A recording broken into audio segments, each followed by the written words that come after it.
Adieu les gens, nous sommes de retour dans ce premier tutoriel sur Source Film Maker. Alors Source Film Maker, qu'est-ce que c'est donc? C'est le logiciel d'animation que j'utilise pour faire mes animations sur Source Film Maker que je fais. Aujourd'hui donc c'est des tutoriels. J'avais donc commencé une série de tutoriels. Je suis parti déjà pour environ 5 épisodes. Là donc aujourd'hui dans ce tutoriel nous allons déjà apprendre, donc déjà savoir qu'est-ce que c'est Source Film Maker, quelques bases de Source Film Maker aussi. C'est déjà ça, quelques bases que nous allons apprendre. En premier, donc ce qu'il va vous faire, déjà pour trouver Source Filmmaker, parce que pas mal de gens m'ont posé la question sur YouTube. Où est-ce que tu trouves, où est-ce que tu trouves Source Filmmaker? Source Filmmaker est directement donc sur Steam, comme vous voyez, directement sur Steam. Le logiciel donc est gratuit et c'est ça un des énormes avantages, c'est que c'est un logiciel d'animation gratuit. Ah oui, donc gratuit. Seulement disponible en anglais, donc faut avoir quelques. Après voilà, c'est que de l'anglais facile, donc il ne devrait pas y avoir de problème. Vous descendez simplement et vous avez ici gratuit et installez l'application, donc rien de plus spécial. Voilà un petit peu la configuration requise, donc au moins Windows 7, enfin voilà quoi, donc le système d'exploitation. Un processeur de moins 3 GHz, hein, c'est le minimum, ou 2 GHz. Ou AMD 64x2, un minimum de 2 Go de RAM, 4 Go RAM est recommandé. Moi je tourne avec un 16 Go RAM, donc j'ai de la marge. Toujours tourner avec une Nvidia à partir de 200, rien de spécial. Le moniteur, voilà, le recommandé comme un 1080 pixels, donc comme tous les moniteurs en général. 15 Go de disque qu'il faut avoir disponible sur l'ordinateur. Et après son compatible avec DirectX 9, casque audio, voilà quoi, c'est casque USB avec micro. Le micro il va pas très utile pour ce que j'ai utilisé, j'ai jamais utilisé le micro sur SFM, mais en tout cas on peut utiliser l'USB. Donc après que vous avez donc téléchargé l'application, directement télécharger l'application, vous allez donc dans votre bibliothèque, vous allez dans logiciel. Dans le logiciel vous allez avoir donc votre source Filmmaker.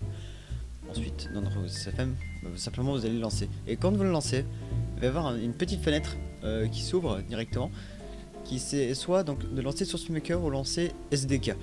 Donc, je vais déjà commencer par Source Filmmaker. Dans un prochain tutoriel, je vais vous montrer avec le SDK. Je ne sais plus comment ça s'appelle, mais je vous dirai le jour où on utilisera le SDK.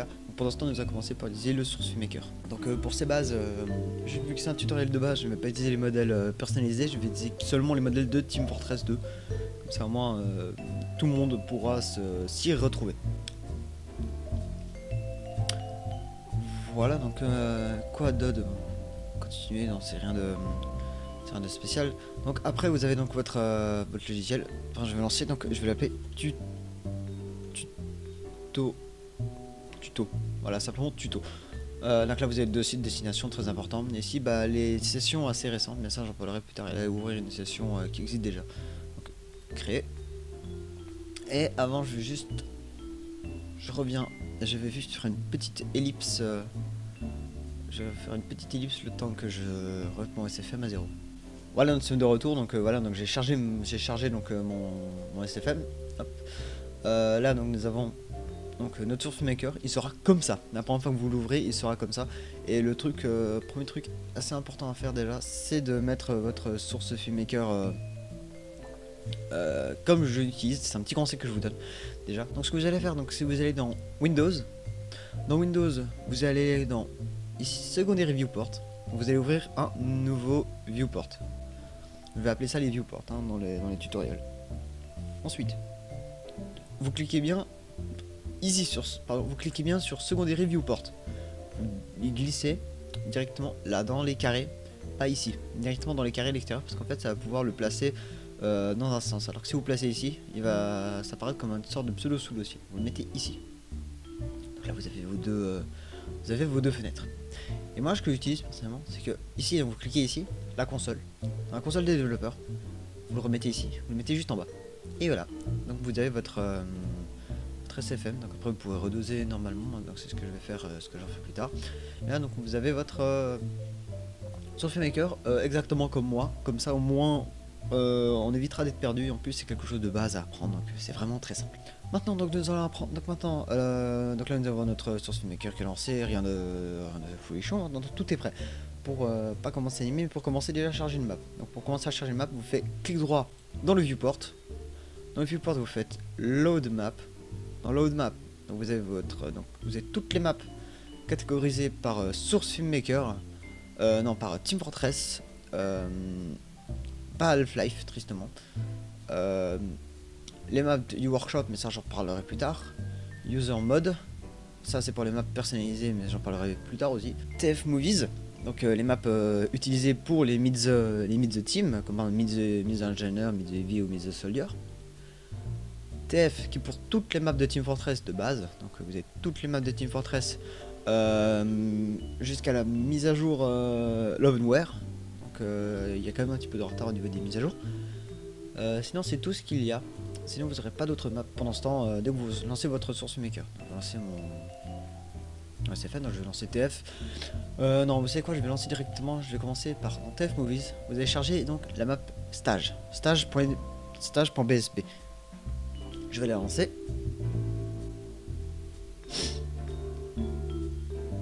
Voilà, donc la map est chargée et comme vous voyez, il y a les traits noirs donc au bord de l'écran. Donc je vais juste les enlever. Pour les enlever, voilà, faut bien recadrer. Donc c'est ce que je vais faire tout de suite. Et voilà. Donc là, tout est recadré. Maintenant, donc pour diriger la caméra, donc faut juste cliquer et appuyer sur WASD ou ZQSD pour les claviers, donc comme un FPS classique. Z pour monter et X pour descendre, donc rien de spécial. Si on appuie sur R, on peut incliner la caméra. Et c'est tout ce qu'il y a pour l'instant à savoir au niveau de la caméra. Et avec la molette, on peut zoomer. Donc juste un truc à savoir dans Source Filmmaker. Maintenant, donc, nous avons déjà posé les bases. Maintenant, nous allons donc créer une caméra. Donc, pour créer une caméra, vous allez vers la Work Camera ici. Ici, vous voyez donc une petite flèche. Cliquez ici. Vous avez change scène caméra. Vous allez dans New Camera. Maintenant votre caméra elle est créée, mais elle n'a pas encore créée en tant que fichier d'animation. Donc pour la créer en animation, vous allez renouveau sur la fléchette. Vous allez donc Create Animation Set. Voilà. Donc maintenant vous avez votre caméra. Et maintenant ma caméra, si je bouge la caméra, je ne pourrai plus la bouger. Donc maintenant pour la bouger, ce sera dans les autres timelines et d'autres que j'en parlerai plus tard. Donc maintenant, nous allons donc commencer par poser un modèle sur Filmmaker. Pour poser un modèle, donc, vous allez vous rendre en haut dans Animation Set Editor. Vous voyez les petits plus. Vous allez cliquer ici. Vous allez donc Create Animation Set for New Model. Ou par exemple, ce que vous pouvez faire, c'est aussi faire clic droit dans le vide d'Animation Set Editor et Create Animation Set for New Model. C'est un petit raccourci que je vous donne. Voilà. Donc maintenant, nous avons donc tous mes modèles qui vont se charger. Donc là, nous avons donc tous les modèles de Source Filmmaker qu'ils utilisent pour le Team Fortress Movies. En gros, tout ce qui a un rapport avec les mid-the. En gros, nous n'avons pas tous les props des mid-the, nous avons une très bonne quantité. Nous allons charger donc pour commencer, je sais pas, on va charger le sniper. Vous savez quoi, on va charger le sniper. Donc maintenant votre chargeur, le sniper est chargé. Mais sauf que, vous voyez, comme vous ne pouvez pas le déplacer à part déplacer la caméra. Ce qu'il va falloir faire. Là, ça va commencer à commencer à devenir technique. Pour poser un modèle, il va falloir faire donc cliquer sur Work Camera pour déplacer la caméra de la Work Camera, donc la caméra de travail, avec la seconde caméra qui est utile pour avoir la caméra de la scène qu'on veut faire. Donc vous cliquez dans la timeline ici.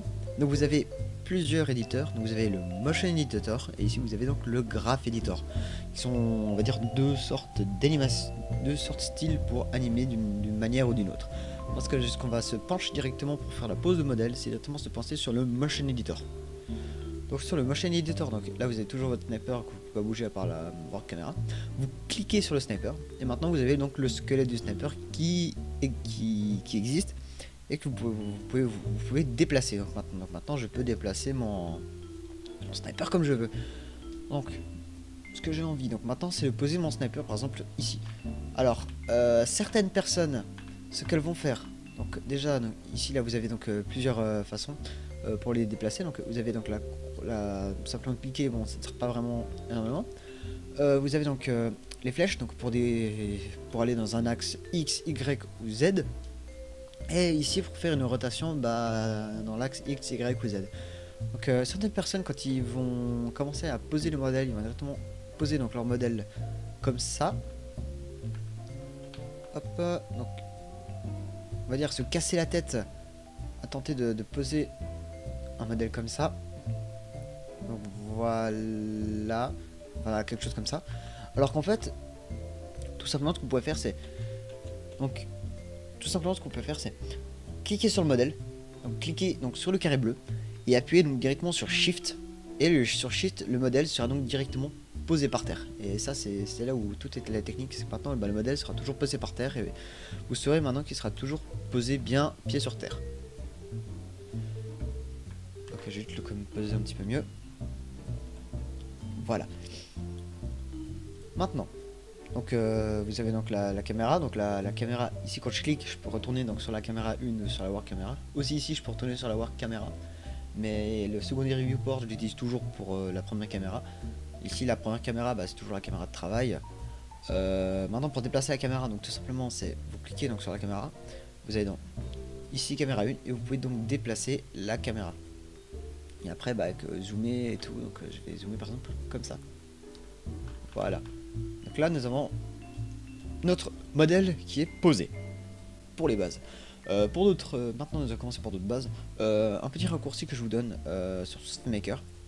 Dès que vous avez votre modèle comme ça, que vous avez sélectionné, un conseil que je vous donne, c'est que pour aller plus rapidement, vous allez directement dans le primary viewport et vous cliquez sur Control. Donc sur Control, vous aurez donc directement tout le squelette sans avoir sélectionné le modèle. Et c'est là où tout est la spécificité, c'est qu'en gros par exemple, je peux directement cliquer ici.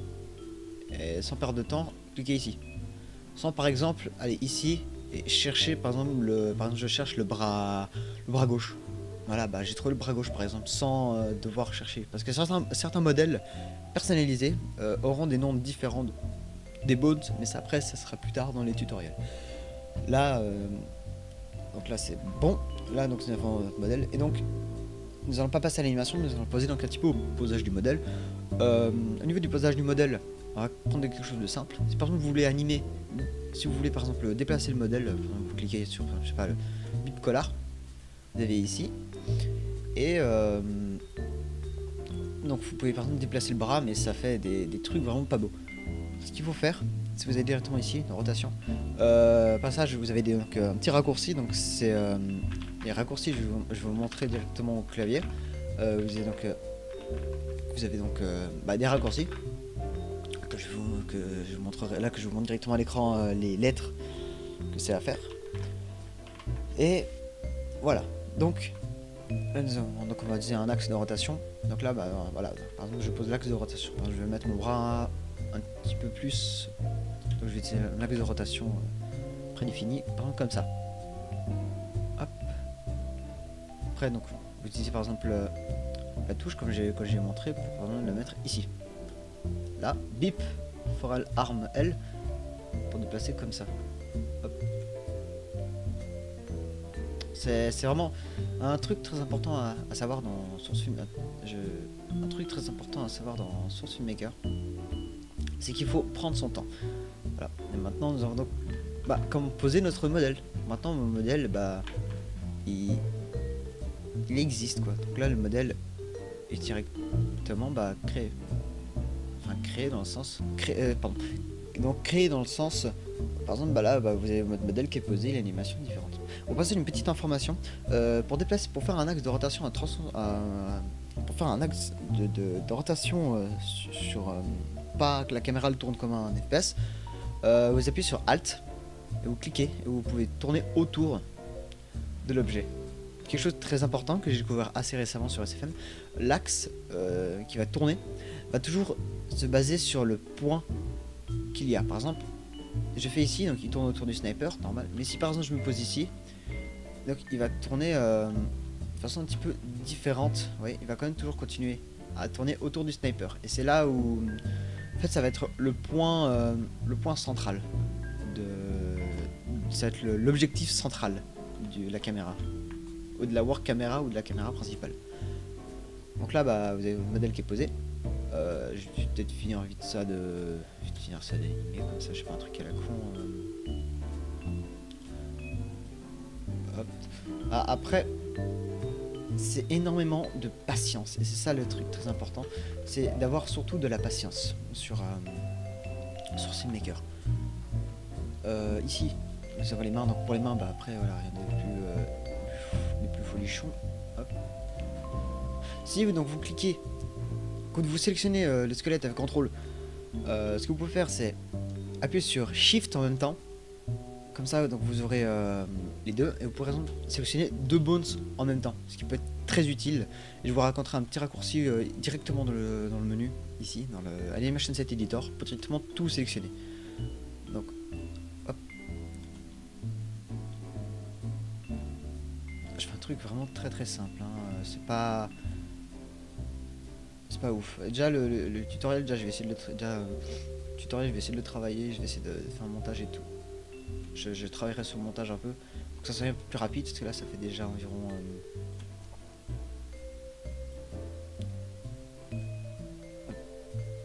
voilà, un truc vraiment très simple. Voilà, c'est vraiment très simple, très simple. Donc on va retourner donc sur la timeline principale. Ensuite, donc là votre modèle est posé. Donc votre modèle est composé donc comme un dossier principal. En gros, si vous avez votre dossier, après vous avez donc l'animation, donc tout ce qui est rapport avec l'animation faciale, tout ce qui a rapport avec l'animation du corps principal, tout ce qui a un rapport avec l'animation des bras, tout ce qui a un rapport avec l'animation des doigts, tout ce qui a un rapport avec l'animation des jambes, et ici tout ce qui a un rapport avec l'animation, avec le bones pour l'arme. Mais ça, j'en parlerai plus tard. Et ça, bah, c'est tout ce qui n'est pas utilisé, ou ce qui est par exemple des petits détails d'animation, par exemple comme si je sélectionne le chapeau, oui, par exemple, c'est des petits sous-dossiers, on va dire, qui sont assez importants, mais j'en parlerai plus tard. Donc voilà, voilà un peu ce premier tutoriel sur Source. Voilà, donc ce premier tutoriel sur Source Maker donc est terminé. Donc c'est pas vraiment quelque chose de ouf, mais je vais essayer de travailler plus le tutoriel en profondeur. Dites-moi dans les commentaires si si vous voulez apprendre peut-être quelque chose en particulier ou autre. Là directement je vais enchaîner sur le deuxième tutoriel. Donc entre la période où je vais upload le premier tuto et le deuxième tuto, j'aurai pas le temps je pourrais pas lire vos commentaires parce que je vais directement enchaîner sur la seconde partie. Je vous dis ciao tout le monde et bah à la prochaine.